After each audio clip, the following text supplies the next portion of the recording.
Welcome home to USA Global TV and Radio, a place where dreams take flight, with authentic storytelling, diverse perspectives and meaningful conversations, where global stories unite and bridges are built beyond all borders. Discover world-class education, entertainment, hope and inspiration. Together, we're building bridges worldwide. Subscribe to our channel, USA Global TV. Download our app, USA Global TV. Be our guest or join our team. Visit usaglobaltv.com. Thanks to our founder and executive producer, Dr. Jacalyn Kerbeck. Music score by Yeffy Tang from Cloud Road Music. Voiceover artist Mike Porter. Creative direction by Paul Garcia. USA Global TV and Radio. Your home for global connection. All rights reserved. This video and its contents are the exclusive property of USA Global TV and Radio. Unauthorized use, duplication or redistribution in any form is strictly prohibited. What comes to mind when you hear the word etiquette? Is it knowing which fork to use? Dressing for a formal occasion? Or is it something bigger than that? Welcome to The Social Edge. I'm Amanda Holmstrom, founder and director of Silver Rose & Co. Every other week on The Social Edge, we'll be taking a look at the social side of life. Sometimes we'll talk about etiquette and emotional intelligence, and other times we'll explore cultures and traditions, communication, belonging, and everyday interactions that shape our relationships.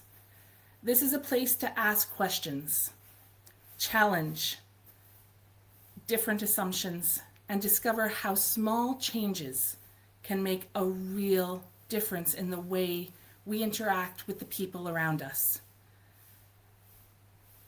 Today's question: what is etiquette, and does it still matter? Joining me for our very first episode is the lovely and talented Dr. Jacalyn Kerbeck. Dr. Jacalyn, thank you for coming to The Social Edge. Amanda, congratulations on this pilot episode. What our audience doesn't know is the amount of passion and commitment that you have for etiquette and manners, and to bring it to life on this program. I am so proud of you. Thank you so much. That means the world to me. I'm going to get us started. And I want to start with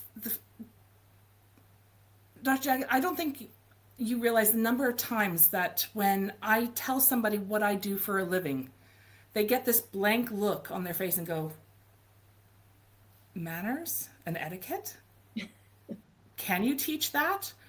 Or more often, I will actually have people go, what, do you mean like Downton Abbey? Do we actually need that? And I'll just smile and go, absolutely. We completely need that. And it's not about the fancy manners, or does everyone know how to be proper, as a lot of people have gone, oh, I don't need to know how to be proper. It comes into our everyday lives, in the smallest things that we do. So I'm curious, Dr. Jacalyn, when you hear the word etiquette, what comes to mind? Today, what comes to mind is very different than what came to mind probably a year ago, before I got certified by the British School of Excellence as an etiquette coach. But today, what comes to mind is emotional intelligence, respect for others. So your initial question and query about, does etiquette mean, is it pulling the chair out for someone? Is it letting someone go before you? Is it picking up a check? There's all different parts of etiquette and manners. But to me, what it really comes down to is respecting yourself and respecting others. Absolutely. And that's the basis of good etiquette, is what I can do for you.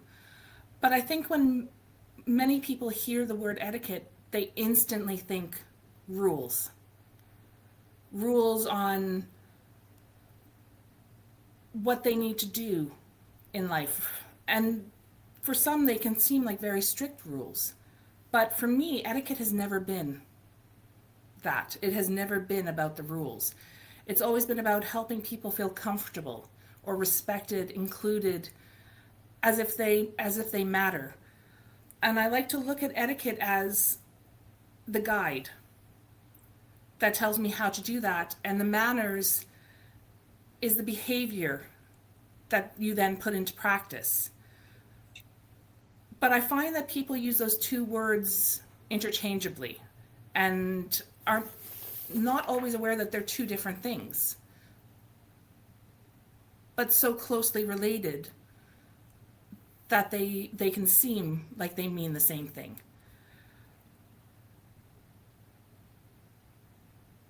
Dr. Jacalyn, when you think of those two words,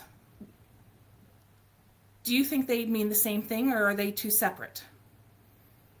I feel etiquette is the umbrella. It is a way of living. It is a way of showing up. And manners is the execution part of it. The manners are the tools that come underneath the umbrella of etiquette. I love that imagery. Thank you. You know what?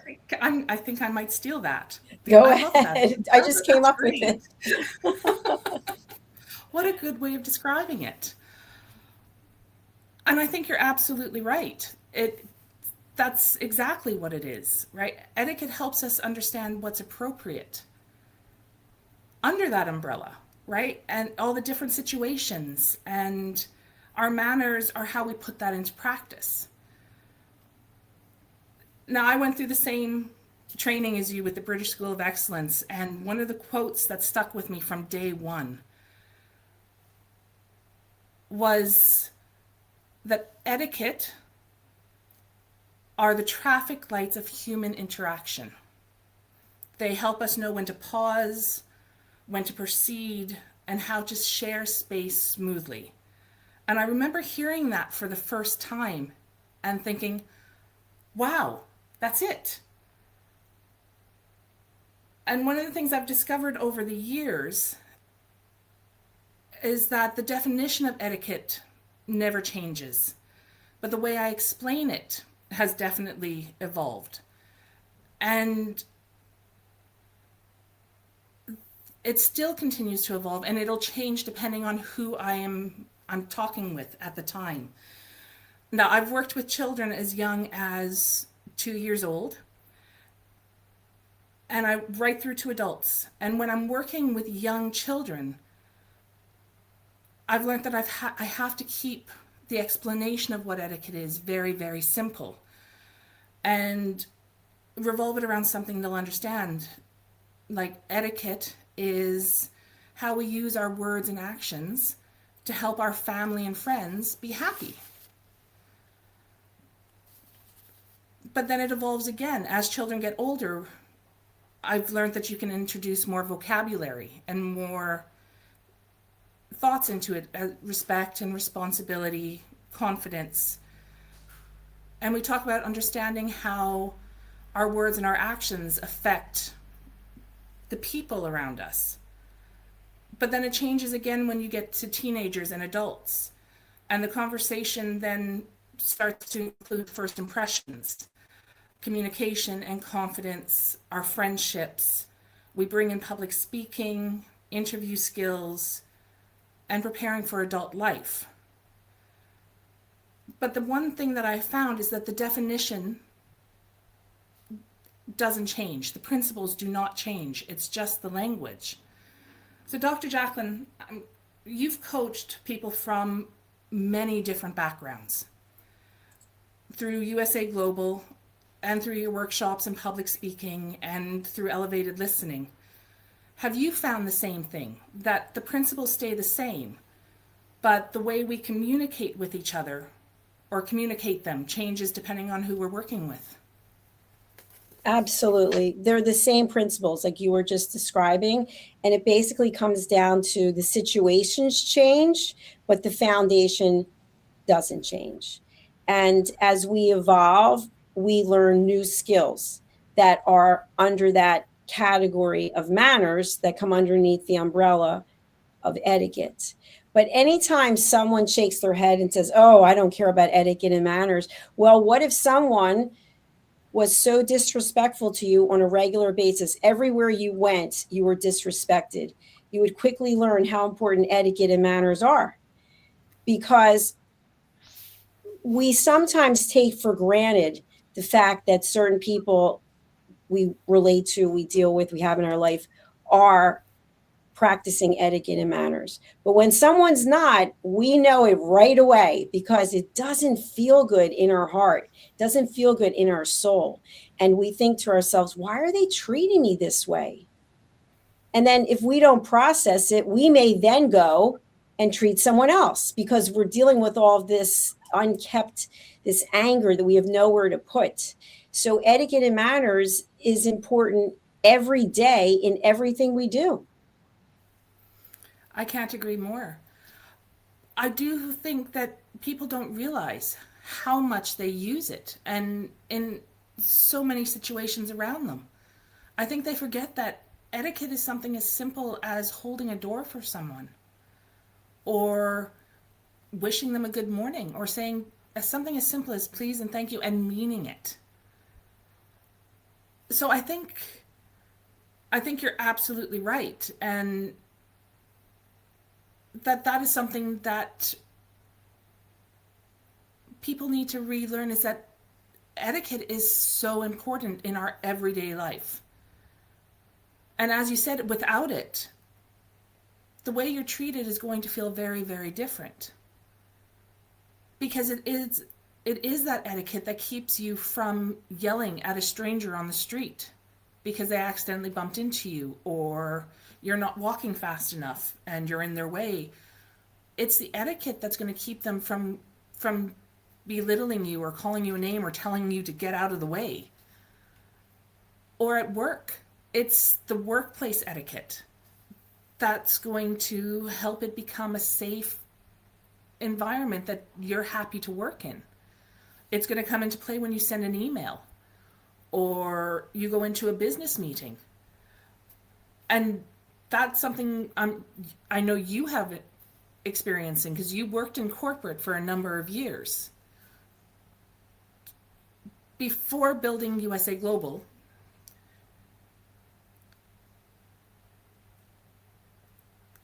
I've lost. I apologize. I know what I want to say. But as I was saying, you spent a number of years in corporate before you built USA Global. Did you find that etiquette and good social skills played an important role in the office life? And did you find that people with good skills could succeed more?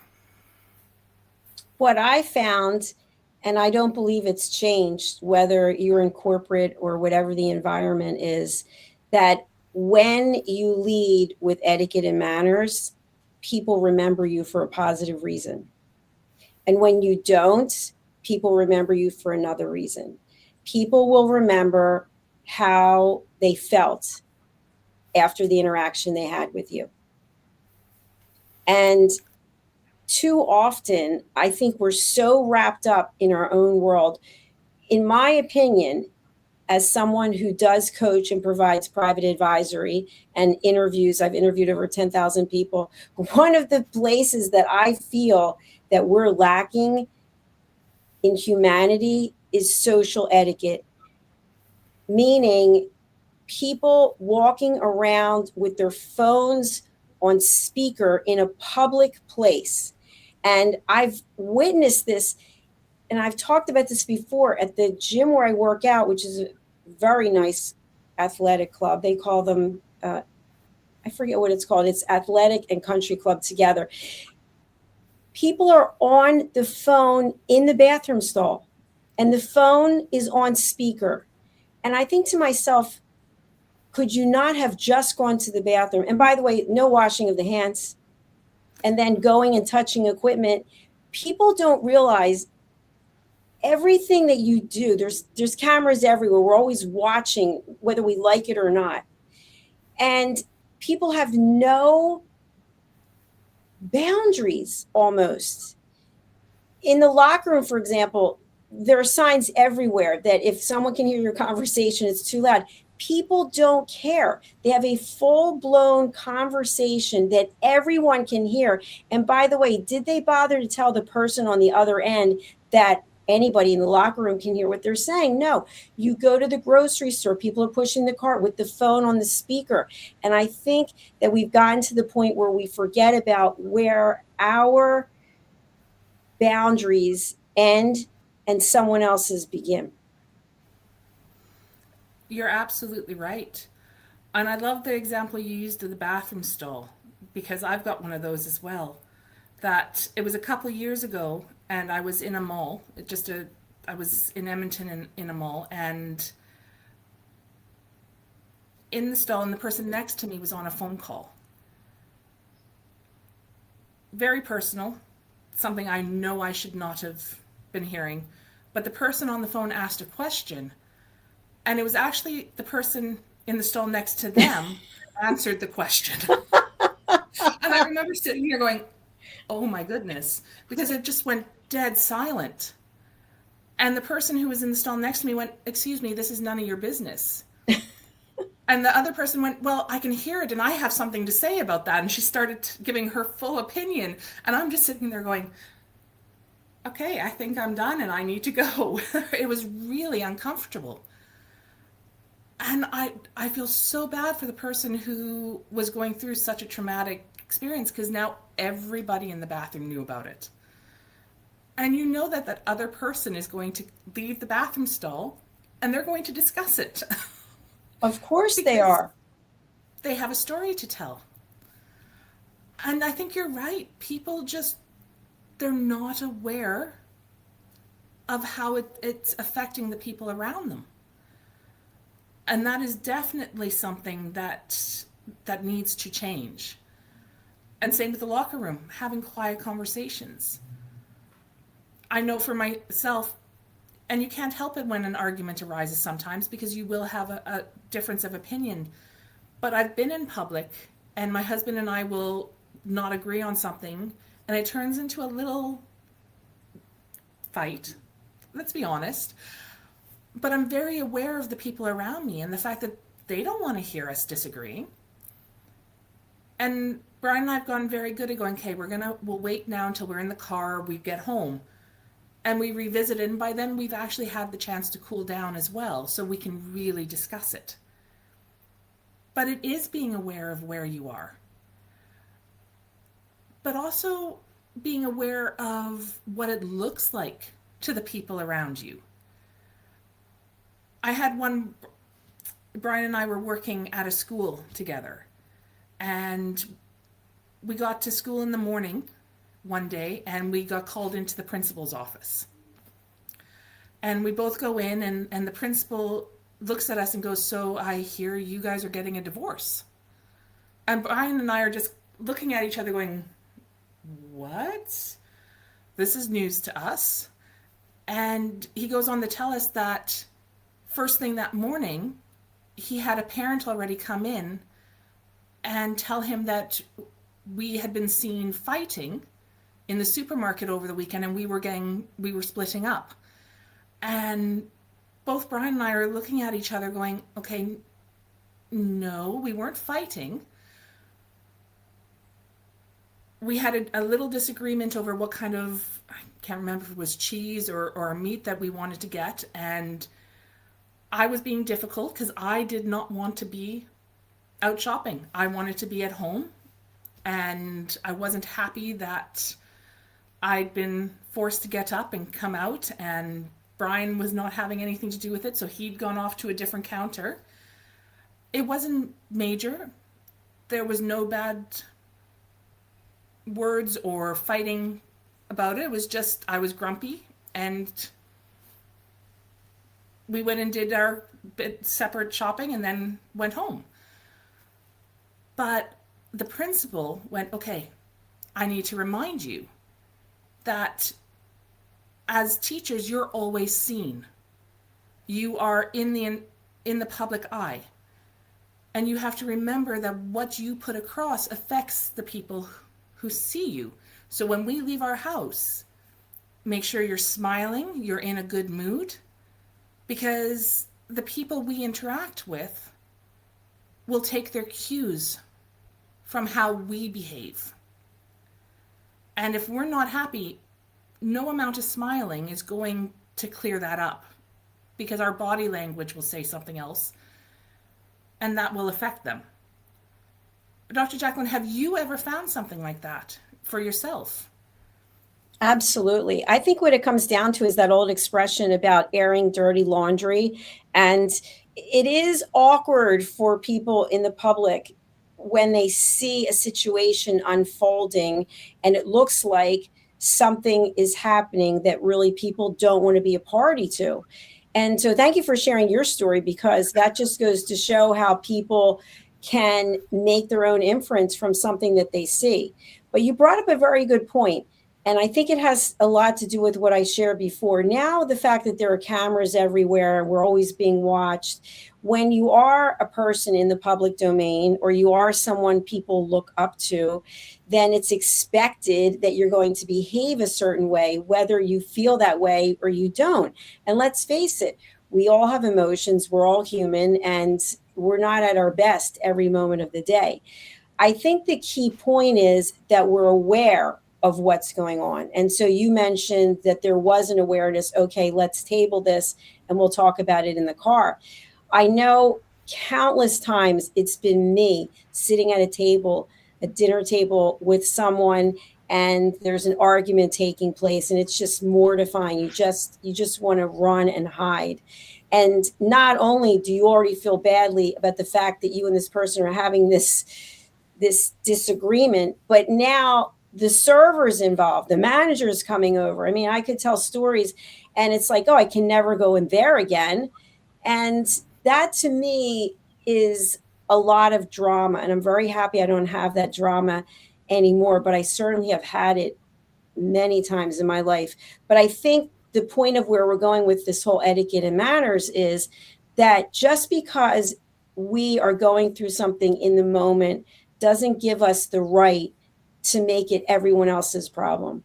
And if you've ever been at a dinner party, holidays or something, and husband and wife, and one's being really snippety and making those comments, oh, he always does that, oh, she always does that, and everyone at the table is like, oh, do we really have to hear this? It's like those two people are making the whole conversation and focus of the holiday dinner about them, and that's very awkward, and it can ruin a meal.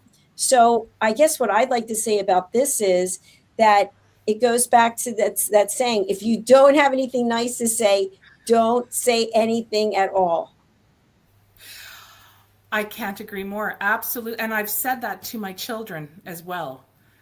And I've repeated it to myself when we're having a disagreement, and in my head I'm going, you have nothing nice to say? Smile and just be good. Don't say anything. And there's one of the very basic cores of good etiquette and manners is by not saying that, you've made the situation better for everyone involved.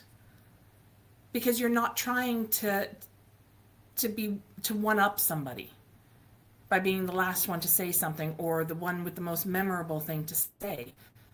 You're just trying to make the situation nice for everyone.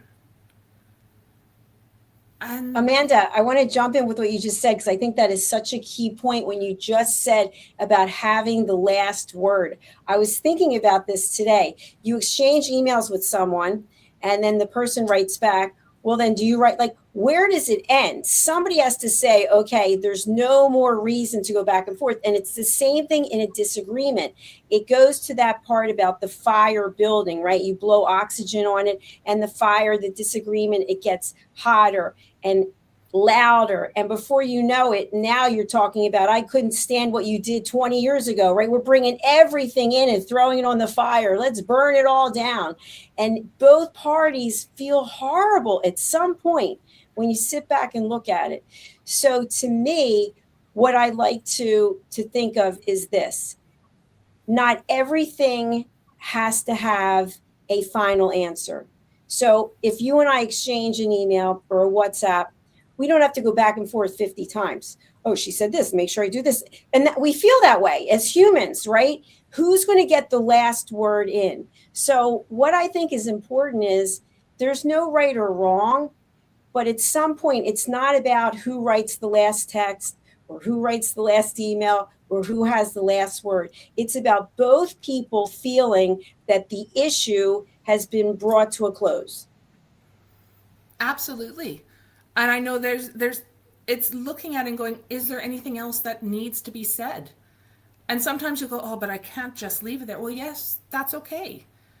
I hate to say, but that's what we have emojis for as well. If there isn't something else that you have to add, put a thumbs up, put a little heart, and go, yep, I've seen it. Great. I love that comment.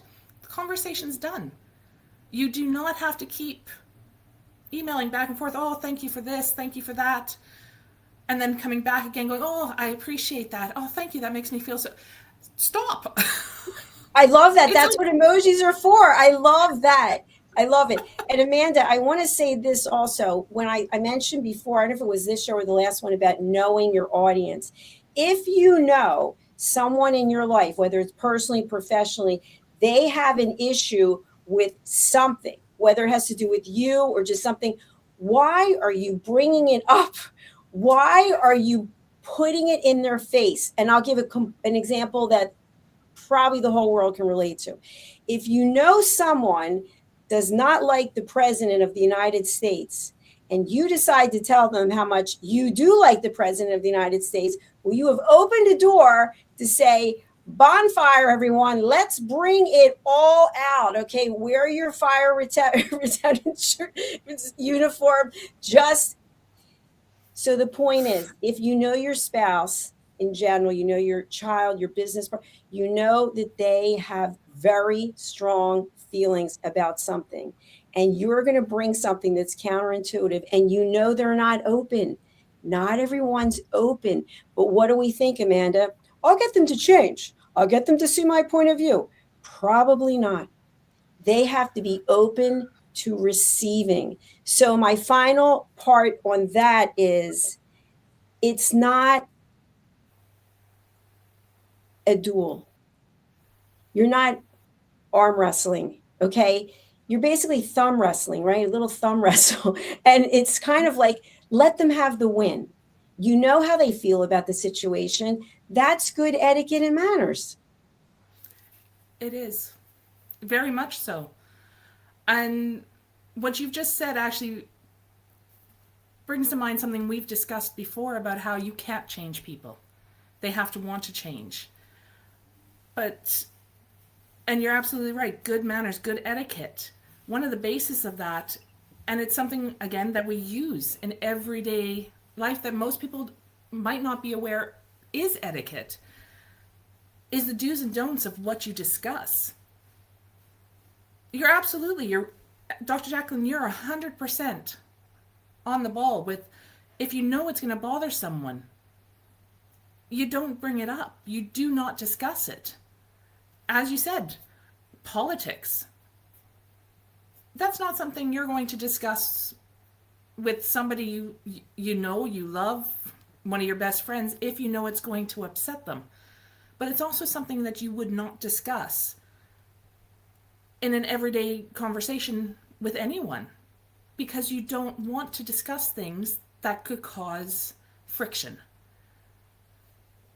Politics, religion, depending on where you live, football could cause quite a bit of friction.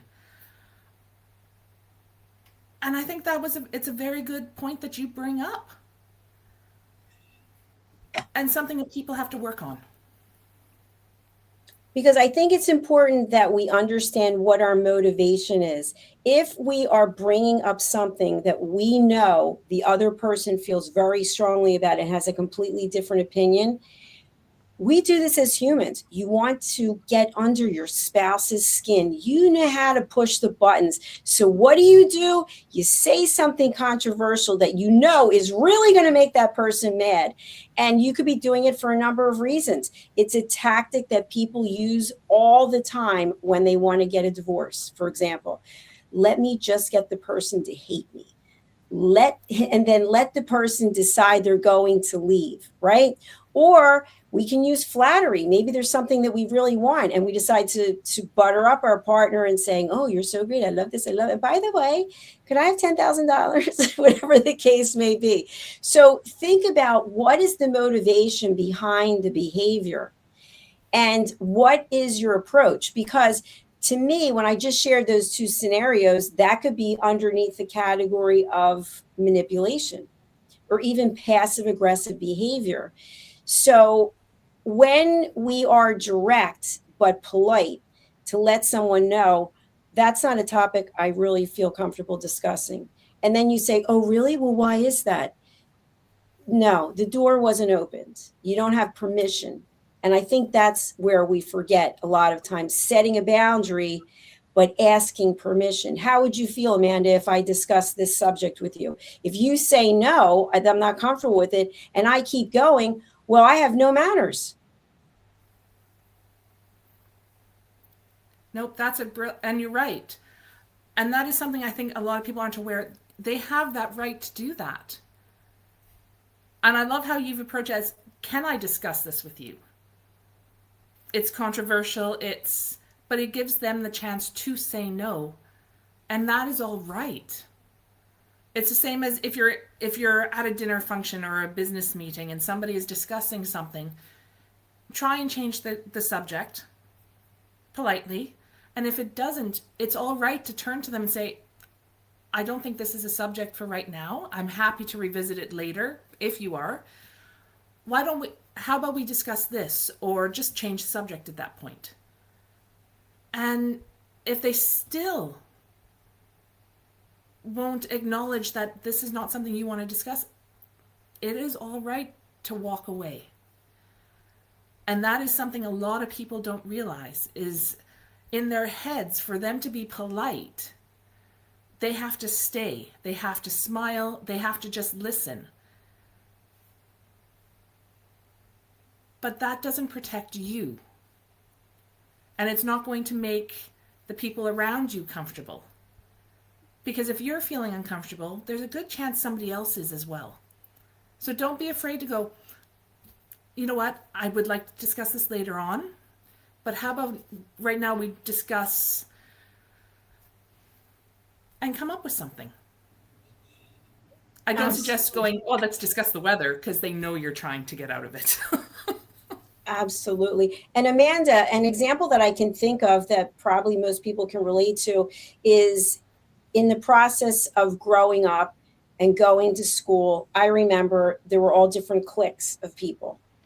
And instead of using labels, I'll just describe, there was a group who liked to experiment with drugs, with recreational drugs. And so I knew that if I was invited to a party that one of these people were going to have, that there potentially could be recreational drugs. So I wouldn't be going to the party. I wouldn't have to explain anything because I wouldn't be going to the party. And it's the same thing today. It's probably a big reason why I don't go to parties because it's not for me. But that's very different than judging someone and saying, oh, labeling the person and then judging them because they're doing something that it doesn't sit with you. But if it doesn't infringe on your rights and it's legal, right? If it's illegal, that's another story. But that involves you taking another step if you're going to do something, if you witness something, right? But you can say, I hope you have a nice time. I will not be able to attend, with no explanation. No, well, I don't think drugs and this and that, and some whole dissertation that's the fire again, because you've opened the door by giving this information that then is going to be evaluated. And then that person most likely will go back and tell their group of people that this person is, and then they'll judge you. So by just knowing your audience knowing how people feel about things, because people will reveal it. You don't judge. You just politely decline the invitation to discuss further. And that's exactly it. But part of that then, and I think this is a very, very important part of etiquette, is listening. Is if somebody is telling you they're uncomfortable or they're showing signs that they're uncomfortable, you have to listen. And everyone will say, oh, I know how to listen. I know how to. My example would be this. My husband comes home every day, and the first thing I ask him is, how was your day? There are times that I listen with half an hour, I'm doing something else. So I'm not actually giving him the attention to the question that I asked. Whereas I should be stopping going, how was your day? And actually listening to him. Or if somebody is telling me that they're uncomfortable with something, am I actually taking in what they're saying? Or am I going, oh yeah, they're uncomfortable, whatever, you know what, blah, blah, blah, blah, blah. Or am I actually going, okay, you're uncomfortable. Can you tell me about that? Why are you uncomfortable? So that we can handle it, that we can fix it. But I do think that is one of the most important etiquette skills that people can possibly learn.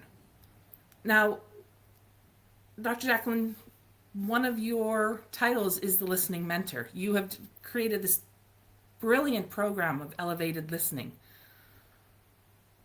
Would you say that listening is one of the best ways to show people that we respect them?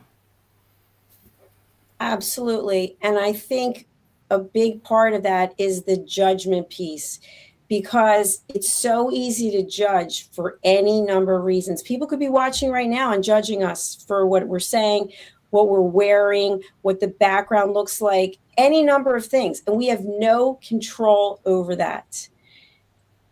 When we are showing up and giving that person the ability to share something, because we've talked before about the fact that we all want to feel loved and valued.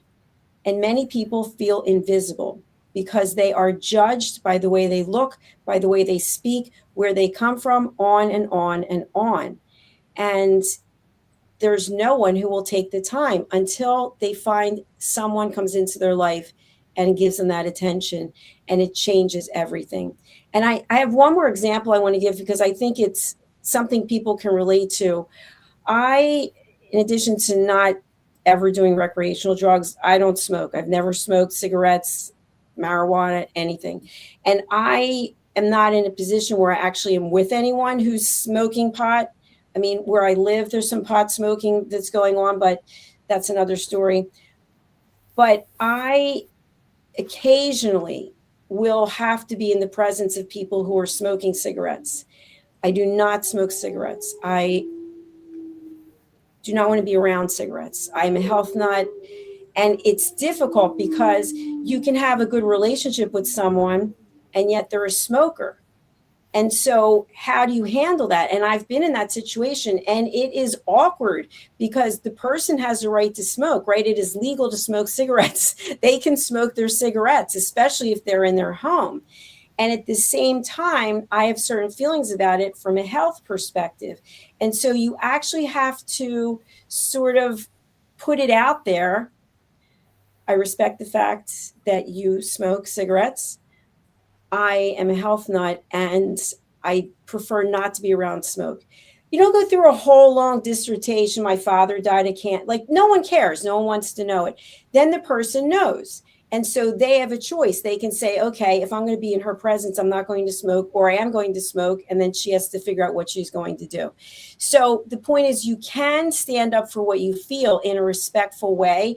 And it may come down to you having to make a choice, which is that you can't have that person in your life, because if they're doing something, but you're not judging them, that is the big distinction that I want to make. Because as soon as we start judging and labeling, we're getting into that negativity and we're forgetting about manners and etiquette.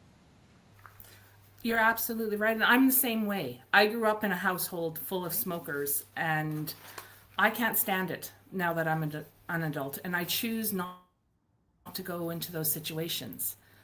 And I agree with you. It is just putting your boundaries in place. And in Canada at the moment, that also includes marijuana products.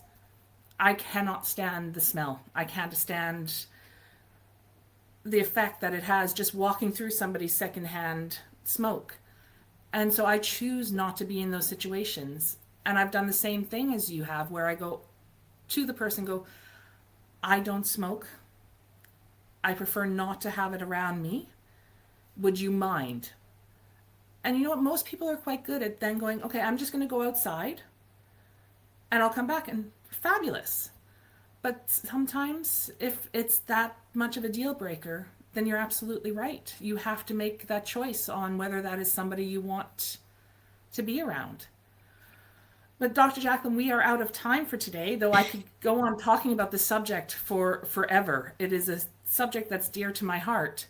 I want to thank you so much for joining us on this first episode of The Social Edge. Before we say goodbye, could you please let our viewers know where they can get a hold of you and who you would like to hear from? Absolutely. Thank you, Amanda. Well, if people want to find me, you can find me on USA Global TV and Radio, because I am here every day, actually 7 days a week, producing shows or hosting shows. And if you're interested, you can be a guest. You can go to our website, which is right here, USA Global TV and Radio, and you can book your interview here. You will see all the shows that we have, including The Social Edge, and you can go ahead and book in and be a guest. We would love to have you. So thank you again, and congratulations on your pilot episode. Thank you so much, Dr. Jacalyn. If there is a thought that I would like to leave you with today, it's this. Etiquette isn't about being perfect. And it's not about knowing every rule. It's about the way we make other people feel. Every conversation we have, every door we hold open, every introduction we make, and every time we truly listen to another person, we're making a choice about the kind of experience we leave behind. So perhaps this week, instead of asking, what are the rules? Ask yourself, what can I do to help someone feel comfortable and feel respected? And sometimes it's the smallest acts that leave the greatest impression. I am Amanda Holmstrom. I am the founder and director of Silver Rose & Co. Please reach out to me on my website, silverroseco.ca. You can also find me on LinkedIn under Amanda Holmstrom, HOLMSTROM. And if you have an idea or topic suggestion for future episodes of The Social Edge, please, I'd love to hear from you. You can visit the website or connect with Silver Rose on Facebook and Instagram. And if you would like to be a future guest, please go to the USA Global TV and Radio website and fill out the guest registration form. Our next episode of The Social Edge will air on Monday, August 17th at 8 p.m. Eastern. And until then, thank you for joining us. Be kind to yourselves. And I'll see you next time on The Social Edge. How much of your value have you been giving away? Saying yes when the answer should have been no? Lowering your price to secure the opportunity? Giving more while receiving less? Over time, it adds up. Until one moment brings clarity, you've been giving away your value. This is not about working harder. This is not about doing more. It's about boundaries. It's about pricing. It's about respect. From Dr. Jacalyn Kerbeck comes a direct and necessary message. Stop over-delivering. Stop underpricing your expertise. Stop negotiating against yourself. Because when you recognize your value, everything changes. Stop giving away your value.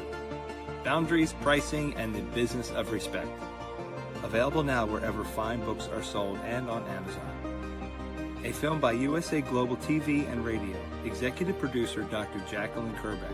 Videographer and cinematic production Paul Garcia. Voiceover by Ed Wargas. Stop giving it away. Start owning it. USA Global TV and Radio proudly presents Tracy Cram-Perkins, a dementia caregiving survivor teaching how to balance care with peace of mind. #1 resource for dementia caregivers. It's the book Dementia Home Care: How to Prepare Before, During, and After. Over 17,000 copies sold of this must-have guide. And now a testimonial from Tracy Smith. If I was to describe this book to someone who is going through a similar situation, I would underscore how important it is to have some sort of a tool or a guidebook to help you through certain stages. And there's so many, it's such an unknown topic to the average person. And to have this as a reference is essential. It's going to help you get through it personally, as well as help your loved one manage. To learn more, go to tracycramperkins.com. Tracy Cram-Perkins is an award-winning author. She's also the host of Dementia Home Care television show. Watch it here on USA Global TV and Radio. Thank you, viewers and listeners of USA Global TV and Radio, for joining us today. We're honoured to have your time and attention as part of our global community. At USA Global TV and Radio, we believe in the power of authentic conversations, meaningful connections, and creating a world of possibilities together. Want to be part of something bigger? Join our team of elevated listeners at usaglobaltv.com, a space where your voice matters and your ability to listen transforms relationships. Stay connected with us across all our platforms for thought-provoking discussions, expert insights, and empowering stories. Subscribe to our channels at youtube.com/c/USA Global TV.